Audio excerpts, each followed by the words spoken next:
जय श्री कृष्ण। गीता जी का 7वां अध्याय आज के शुभ दिन में सुन लिया जाए तो पितृ इससे मोक्ष प्राप्त करते हैं और धर्म अर्थ काम मोक्ष की भी स्वतः ही अनुभूति हो जाती है।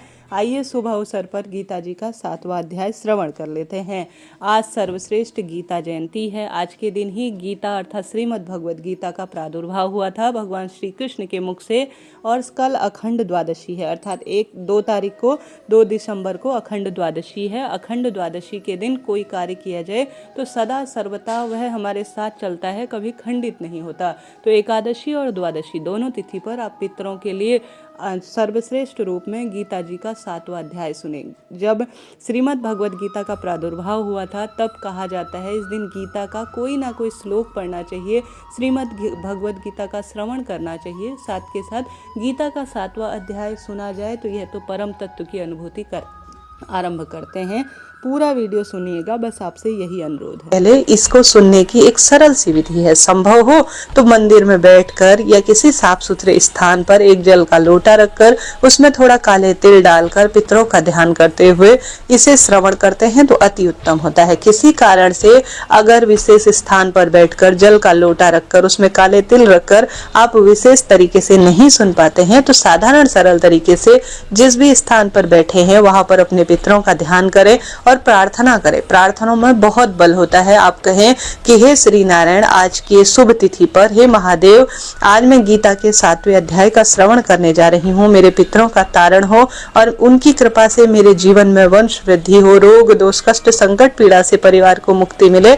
ऐसी प्रार्थना करते हुए भी सरल विधि से अगर आप आज के शुभ दिन में गीता का जो 7वां अध्याय है उसका श्रवण करते हैं तो सुंदर रूप में लाभ मिलता है। जल का लोटा आपने रखा है अपने पास तो आप बाद में दक्षिण दिशा की ओर मुख करते हुए उस जल के लोटे को आप समर्पित कर दीजिएगा। प्रार्थना जरूर कीजिएगा कि हे पितृ देवताओं, आज का जो पाठ है, जो गीता का मैंने श्रवण किया है 7वां अध्याय, उसे आपको समर्पित कर रही हूँ, इसे स्वीकार करें और सदा सर्वदा हम बच्चों पर अपनी कृपा करें। ऐसी प्रार्थना आप कर सकते हैं। 2 तरीके से सुना जा सकता है, लाभ तो होता ही है। देर न करते हुए आरंभ करते हैं। जरा सभी वीडियो उचित उपयोगी रहते हैं तो लाइक करें, शेयर करें, सब्सक्राइब करें और कमेंट्स बॉक्स में आप राधे राधे जरूर लिखें और इस वीडियो को शेयर कीजिएगा। आरंभ करते हैं। गीता के 7वें अध्याय में लिखा गया है कि श्री भगवान जी बोले, हे पार्थ, अनन्य प्रेम से मुझ में आसक्त चित्त तथा अनन्य भाव से मेरे पारायण होकर योग में लगा हुआ तो जिस प्रकार से संपूर्ण विभूति बल ऐश्वर्य आदि गुणों से युक्त सबके आत्मरूप मुझको संशय रहित जानेगा, उसको ध्यान से सुन। मैं तेरे लिए इस विज्ञान सहित तत्व ज्ञान को संपूर्णतया कहूंगा, जिसको जानकर संसार में फिर और कुछ भी जानने योग्य शेष नहीं रहेगा। हजारों मनुष्यों में से कोई मेरी प्राप्ति के लिए यत्न करता है और उन यत्न करने वाली योगियों में भी कोई एक मेरे पारायण होकर मुझको तत्व से अर्थात यथार्थ स्वरूप में जानता है। पृथ्वी, जल, अग्नि, वायु, आकाश, मन, बुद्धि और अहंकार भी इस प्रकार यह 8 प्रकार की विभाजित मेरी प्रकृति है।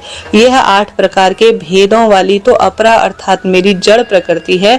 हे महानुभावों, इससे दूसरी को जिसने मेरे संपूर्ण जगत को धारण किया हुआ है, मेरी जीव रूपा परा अर्थात चेतन प्रकृति जान। हे अर्जुन, तू ऐसा समझ कि संपूर्ण भूत इन दोनों प्रकृतियों से ही उत्पन्न होने वाला है और मैं संपूर्ण जगत का प्रलभ और प्रलय हूँ अर्थात संपूर्ण जगत का मूल कारण हूँ। हे धनंजय, मुझ में भिन्न दूसरा कोई भी परम कारण नहीं है। यह संपूर्ण जगत सूत्र में सूत्र के मणियों के सदृश मुझ में ही जो है गुथा हुआ है। हे अर्जुन, मैं जल में रस हूँ, चंद्रमा और सूर्य में प्रकाश हूँ, संपूर्ण वेदों में मैं ओंकार हूँ, आकाश में शब्द हूँ और पुरुषों में पुरुष तत्व हूँ। मैं पृथ्वी में पवित्र हूँ, गंध में अग्रिम तेज हूँ तथा संपूर्ण भूतों में उनका मैं जीवन हूँ और तपस्वियों का मैं तप हूँ। हे अर्जुन, तू संपूर्ण भूतों का सनातन बीज मुझको ही जान। मैं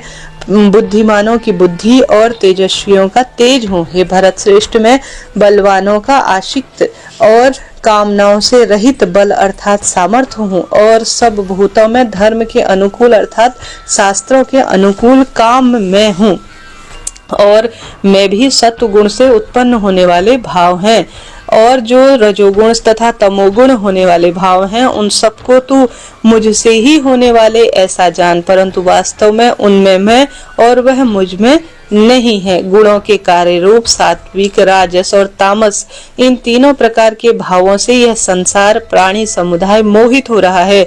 इसलिए इस तीनों गुणों से परे मुझ अविनाशी को यह नहीं जानता, क्योंकि यह अलौकिक अर्थात अति उद्धृत त्रिगुणमयी मेरी माया बड़ी दुरुस्त है। परंतु जो मनुष्य केवल मुझको निरंतर भजते हैं वह इस माया का उल्लंघन कर जाते हैं अर्थात संसार से तर जाते हैं। माया के द्वारा जिनका ज्ञान हारा जा चुका है, ऐसे आसुर स्वभाव को धारण किए हुए मनुष्यों के नीच दूषित कर्म वाले गूढ़ लोग मुझको नहीं भजते। हे भरत श्रेष्ठियों में श्रेष्ठ अर्जुन, उत्तम कर्म करने वाले अर्थार्थी, आत्र, जिज्ञासु और ज्ञानी, ऐसे चार प्रकार के भक्तजन मुझको भजते हैं जो कि अपने आप में अद्भुत है।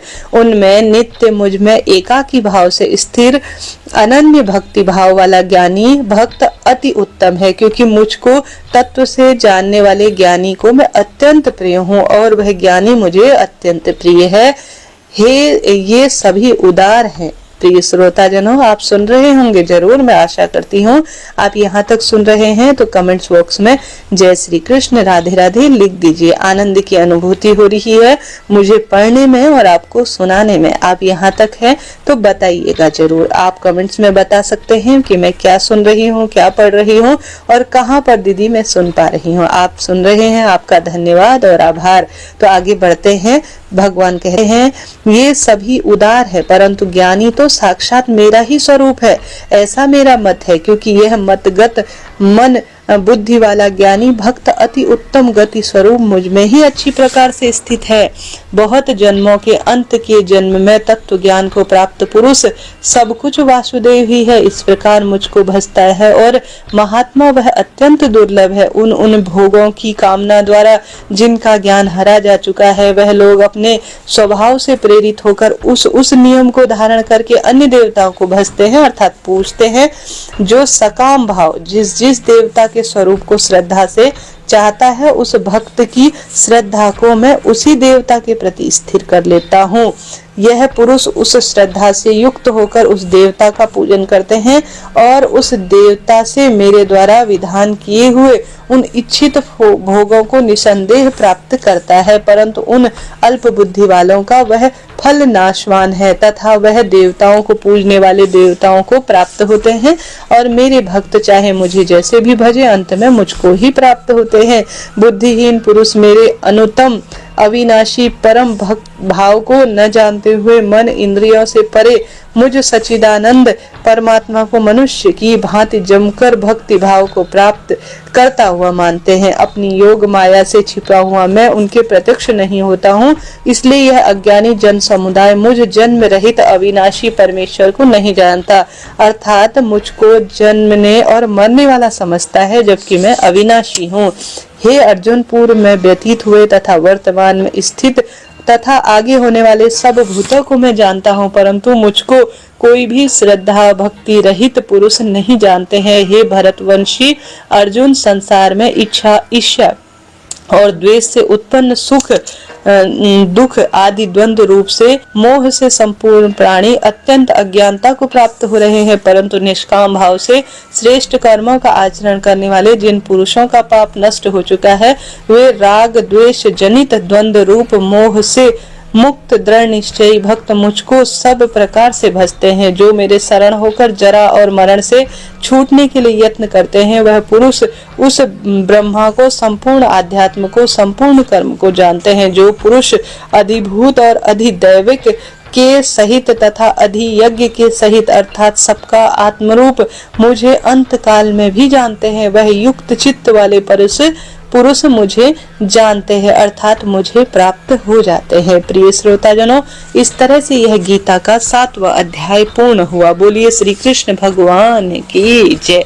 आशा है, उम्मीद है आप सुन पाए होंगे, आपको आनंद आया होगा। भगवान ने इसमें जीवन, मृत्यु और अपने लिए जो सत्कर्म बताए गए हैं उनका सुंदर वर्णन मिलता है। आपके लिए उपयोगी वीडियो रहा हो तो राधे राधे लिखिएगा। आप एकादशी हो, द्वादशी हो, किसी भी दिन इसे श्रवण श्रवण करते हैं और प्रार्थना करते हैं कि हे श्री नारायण, हे महादेव, मैं अपने इस गीता के 7वें अध्याय को जो मैंने सुंदर रूप में श्रवण किया है, इसे पितरों को समर्पित करता हूँ।